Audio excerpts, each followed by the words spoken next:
High above Saugus, 2.5 minutes before midnight, March 12, 1928, without warning, the Great St. Francis Dam collapsed. 13 billion gallons of LA's backup drinking water crashed down San Francisco Canyon and followed the course of the Santa Clara River out to the Pacific Ocean. All along the way, little villages and railroad sidings, Saugus, Castaic Junction, Kent, Camulos, Piru, Bardsdale, Fillmore, Santa Paula, Saticoy were wiped out. More than 450 people were dead. We'll never know the exact number. In terms of lives lost, it was America's worst civil engineering failure of the 20th century. I'm Leon Warden, and this is Legacy, Santa Clarita's Living History, brought to you by the Santa Clarita Valley Historical Society and coming to you today from the Santa Paula Oil Museum. It's March 2008 now, 80 years later, and there are still quite a number of people in Santa Paula who remember the disaster, I'm sure, as if it were yesterday. Let's meet them. Why don't you please give me your name and tell me how old you were at the time of the disaster? I'm Eva Griffiths. Excuse me, Eva Griffiths, and I was 8 years old. My name is Bob Grainger, and I was 3.5 years old at the time of the disaster. I'm Peggy Grainger, and I was 3 years old. Okay, and next? I'm Virginia MacMurray Grainger, and I was 4.5. I'm Don Grainger. I was just a month and a half shy of 6 years old when the flood came through here. I'm Bob Daries, and I was 7 years old. Stanley Griffiths, and I was 11 years old. Robert Procter, and I was 6 years old. Now, I understand that some of you lost your homes. Why don't you raise your hand if you lost your home in the disaster? Okay, sir, where were you living exactly at the time? Well, I live in south of Harvard Boulevard, and our property ran from Harvard to the river. It was a lower-lying area, and actually the water that came through was about 20 foot deep. Took our house off the foundation and washed it about 2 blocks down the street and pretty much destroyed the house. I remember waking up and hearing the sound of sirens. The police were running up and down the street, and my mother was on the telephone, and she turned around and said, "We have to get out of here. The aqueduct is broke."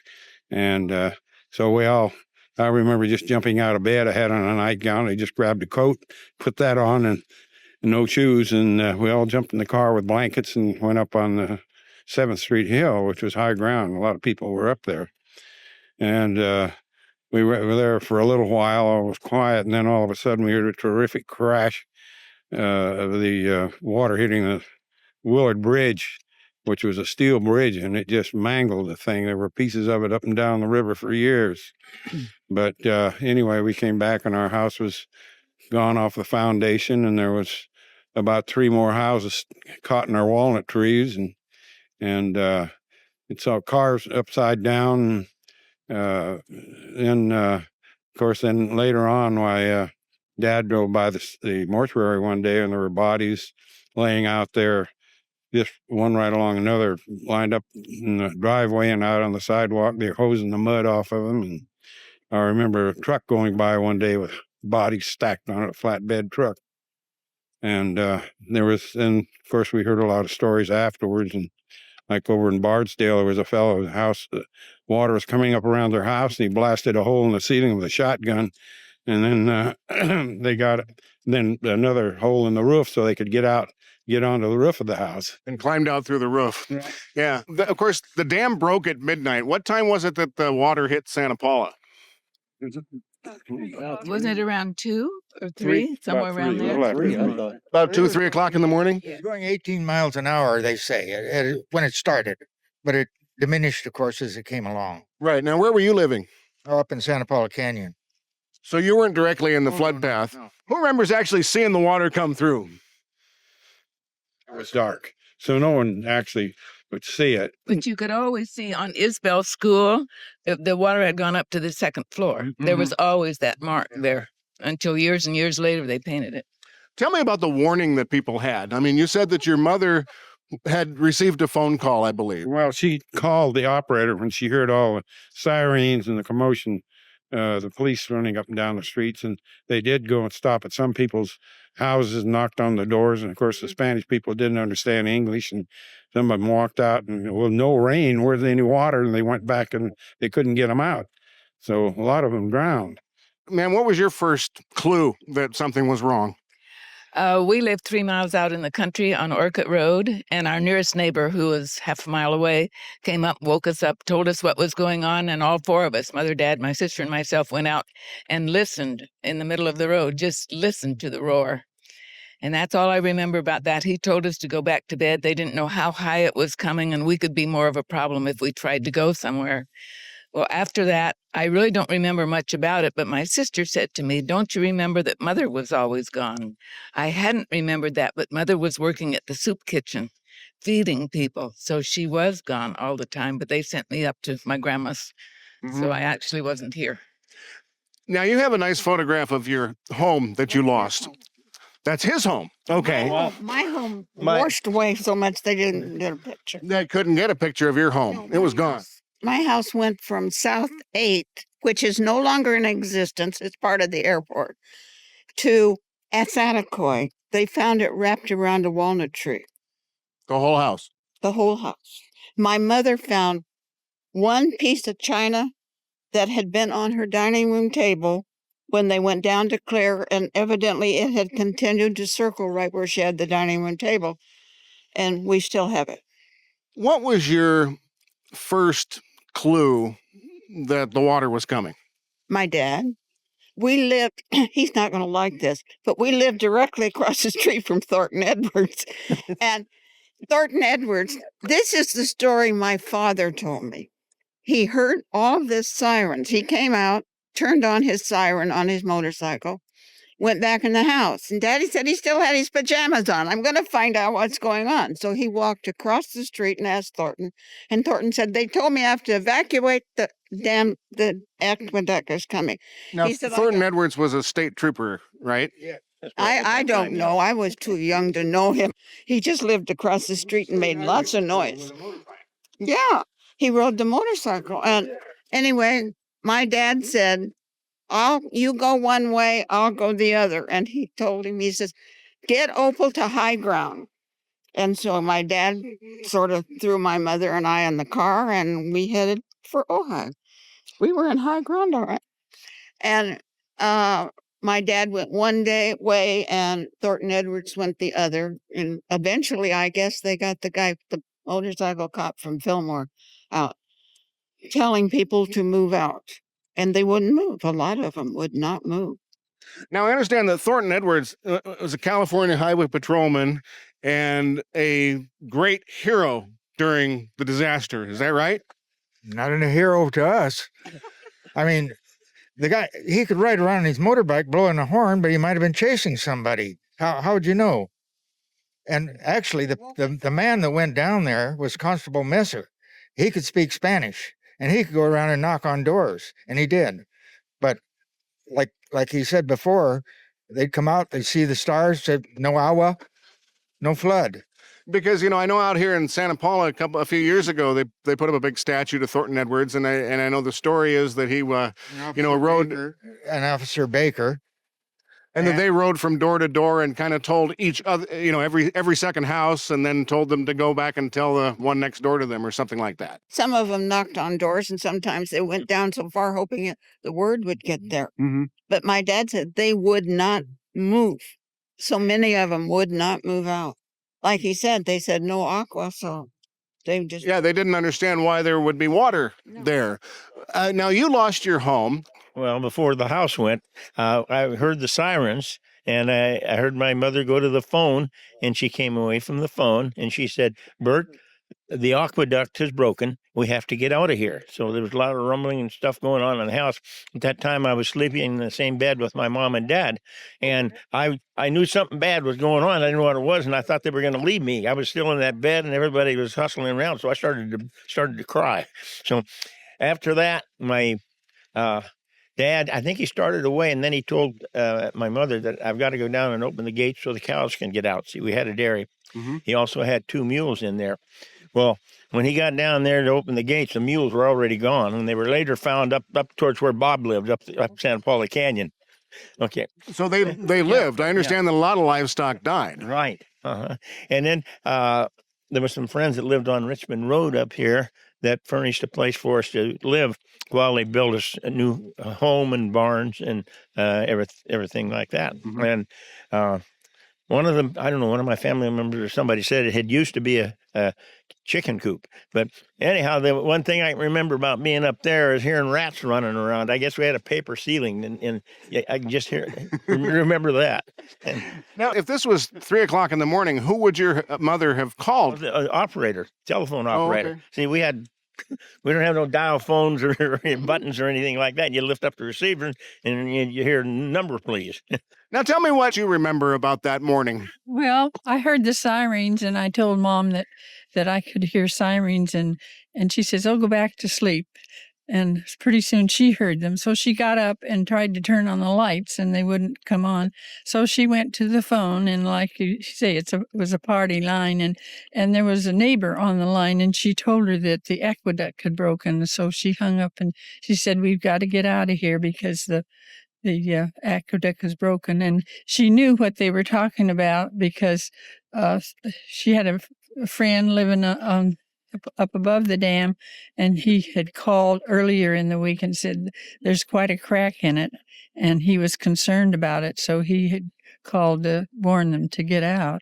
So anyway, then we all got into the car and drove up to 7th Street Hill. That was the highest place, and waited up there. It was about 30 minutes, and then we heard all the rushing, and of course the worst noise was when the bridge went out, and it was a terrible, terrible crashing.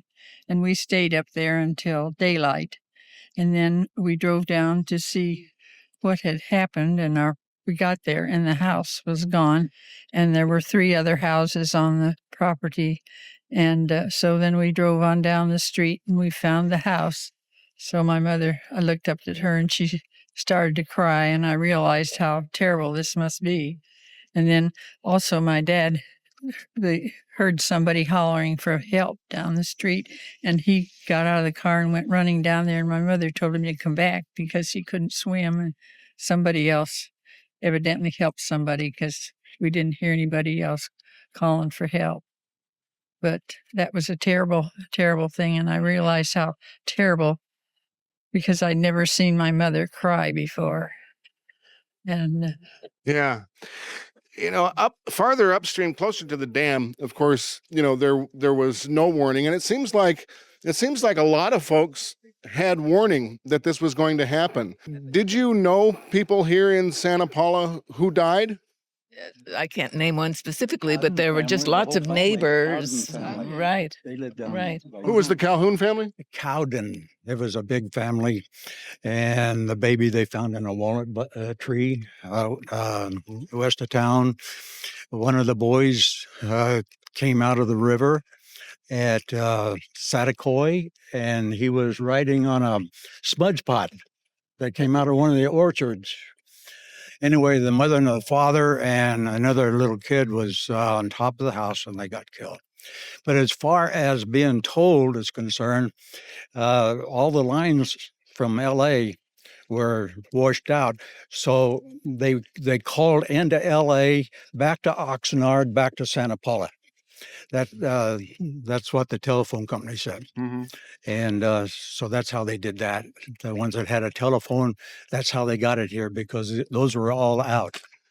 Now, here it is, 3 o'clock in the morning, and you either can or can't see this water and mud and debris and trees and livestock, I guess, floating down the Santa Clara River. And I'm wondering what your impression was that next dawn. I mean, can you describe for me what Santa Paula looked and felt like before the disaster? I mean, I guess it was a lot of citrus and neighborhood bungalows and that kind of thing. Was it recognizable the next morning? It was a mess.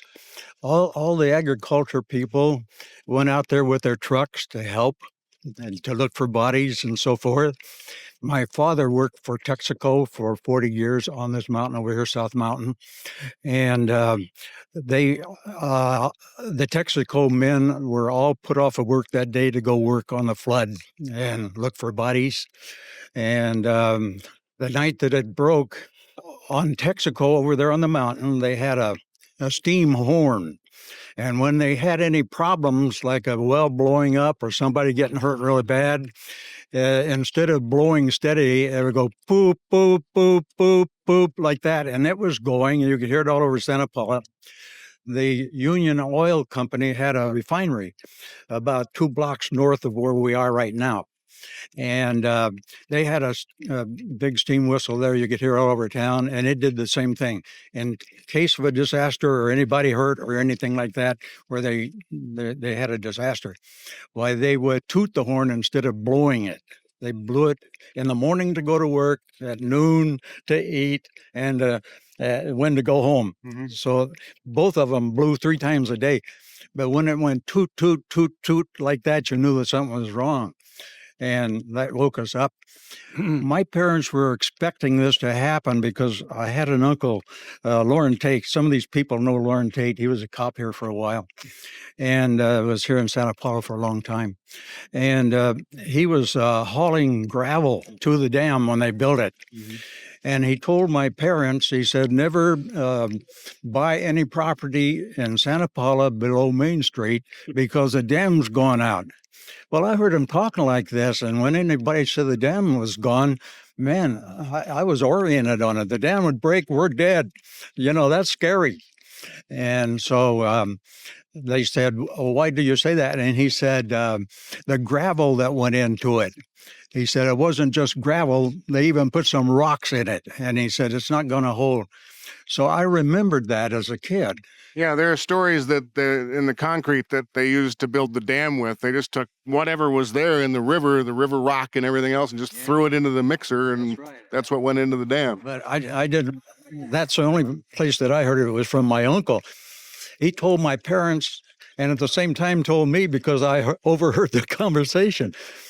So any sound at night that sounded like water for a long time was scary, and the thing wasn't even broken. And as a small child, I mean, there must have been some, rather incredible impressions that were left on you. Remind me, sir, how old you were at the time? I was 11 years old. You were 11, so you're, I guess, the oldest one here today. And, that next morning, there were bodies, human and otherwise, and there was absolute wreckage everywhere. What kind of impression did that make on an 11-year-old boy? Well, it's pretty mind-boggling to see all that, but you couldn't really get down there very far because the city of Los Angeles had a police force in here the next morning, and they had everything cordoned off. But I can remember the stuff being, the water down there in the houses all gone, and just like he said, a big mess. That's because I slept through the rest of it. We lived up on 9th Street, and we were out of the flood zones. It's about all I can remember. For those of you who did lose your homes, there were Red Cross shelters set up, right? I mean, where did you go? We went to my aunt's house. There's something that I would like to say about a warning that Ray Sylvie, who was a ham radio operator and worked for the city of Los Angeles, the Department of Water Power, and he was on duty above the dam that night. And when the dam went out, he radioed a friend down in Los Angeles who called the telephone company to try to get the message down the valley before the water got out of San Francisco Canyon and took all the lines going west from there. So that was a big help and saved a lot of people. But we all went up to my aunt's house, who was above on Main Street here, and on higher ground, and then we were there for a couple of days. And I remember people bringing in trunks of things, clothes from our house. That the outside walls had all gone out, and everything had been scattered out. And I remember running around in my nightgown and coat and no shoes, I think, for about 2 or 3 days. But then from there, we went to the house that my brother told about on Richmond Road. It was an old abandoned house that people had built a new one. What about the rest of you? Did you were children at the time? How did that affect your life as you grew up? My mother's house, and then they moved my mother and I down to Paris to live with another aunt till they rebuilt our house. But that's all I really remember. That and losing my little red chair I kept missing. Something that made a lasting impression on me. My mother referred to that as an aqueduct. and I didn't bother to find out, but I knew it was a dam. So I was about 26 years old before I found out there was a difference between a dam and an aqueduct. So, Okay. It's nice to know what wiped out your house, right? We've dealt a little bit with Thornton Edwards, but beyond that, tell me what your memories are. Well, my parents were very involved with the relief here. And the first people who arrived from outside were not the Red Cross, as is written in books. It was the Salvation Army. And in their gentle way, they said, "What can we do to help?" The Red Cross arrived maybe 2 days later, saying, "We're taking over here now." And my father and some of the other men in town said, "No, you're not taking over. You can set up your shop, but we're running the relief here." And Dad had run a relief station in San Francisco some little over 20 years before, when they had when the peninsula was shaken by the earthquake. So The little earthquake that they had up there. Mhm. Yeah. and the flood was second in lives being lost to what was lost in San Francisco and the environs. Actually, the epicenter was down by Woodside and closer to Stanford University. Anyway, So your father had some experience in dealing with disaster. yes, right. And so they, Charlie Teague and people like that, uh, prominent citizens here in town, they decided. And my mother, her work was that she would inspect the stuff that was being brought up from Los Angeles to replace stoves and whatnot. And she would reject them if they weren't good enough. And she wanted to be sure that the replacements were new. And I will say that Los Angeles was pretty good about their relief work. They sent a lot of people up here, and police and whatnot. Um, but I was not very close to what was going on. I remember going by the called the Walnut House up here, and there were people in there in cots that were victims from down in the river area. You mean that was used as a morgue? No, that was a place for them to bed down. If Okay. but other people here said sure they went to relatives. Mhm. And even my grandmother up at the corner of 8th and Santa Paula Street, she gathered blankets and so forth. But my mother, her youngest daughter, she was quite involved with the relief situation when it came to the replacement of lost, articles and and she didn't want them foisting off some old used stove on somebody. Not to be overly morbid, I mean, I know that you mentioned the bodies that were seeing bodies stacked up on trucks and that kind of thing. Does anybody have memories of the buildings that were used as kind of makeshift morgues at the time? morgue was down on 8th Street. It was now later called a Jackson Hotel. I think it's now the Santa Paula Inn. Yeah. But that's where the morgue was in those days. It was run by someone by the name of French, I believe. Yes, that's right. And and there was bodies laid out there. They just hosing them off on the left side there. There was a lot of cement and stuff there, And what was the purpose of hosing them off? well, they were pretty dirty and muddy, and they were a mess, and they just hosed them off to clean them up before they took them inside, I guess. And did they end up being buried in a local cemetery here? As far as I know, I don't really know what happened to them. Yeah, I see you shaking your head. Yeah, they had mass funerals out here. There's pictures of them where they had no other way, but they bury a lot of people at one time, just have one big funeral for them. That's the way they handled that. Were they all identified before they were buried? I don't think so. I can't say for sure, but as I remember, there were some unidentified. They didn't know who they were at all because, of course, they were sleeping in their night clothes and they had no identification on them at all when they were found. So that is the best of my knowledge. There were some that were never identified. Right. Now, we've got this big recovery effort that started with the Salvation Army, we now know. What does anybody remember about, in particular, the rebuilding effort and getting things back on track? Well, I remember one thing when things were cleaned up a bit, and my dad was an appraiser, and he had to go out to the ranches and all and do some appraising, and he'd come back just shaken to the very core because he said, they have nothing, and I have to put a price on it. And he said, I just hate doing this. But the destruction he saw affected him so much. I think it affected all our family. And I would imagine those ranches probably looked a lot like just beach. Well, their homes were gone, their trees were uprooted, their equipment was gone. Mm-hmm. So it was a very devastating period. My mother's piano, somebody found it, and I don't know how they knew who it belonged to, but anyhow, it was ruined, of course. But so some carpenter took it and cut it down and made a desk out of it, and it's still my other sister has it in her house. And it's still around. Still in the family. Not making music, but No. doing something. As far as the recovery work goes, as I heard from my mother, that C.C. Tigg had gone to the city of Los Angeles and demanded that they sign papers that if that dam ever broke and there was ever any damage in the Santa Clara Valley, that they had to have to be responsible for it. And they did. They did very well in trying to replace everything the way it was before, or in most cases it was better because it was new. And I think it really seemed as though they'd done a very good job, as I remember.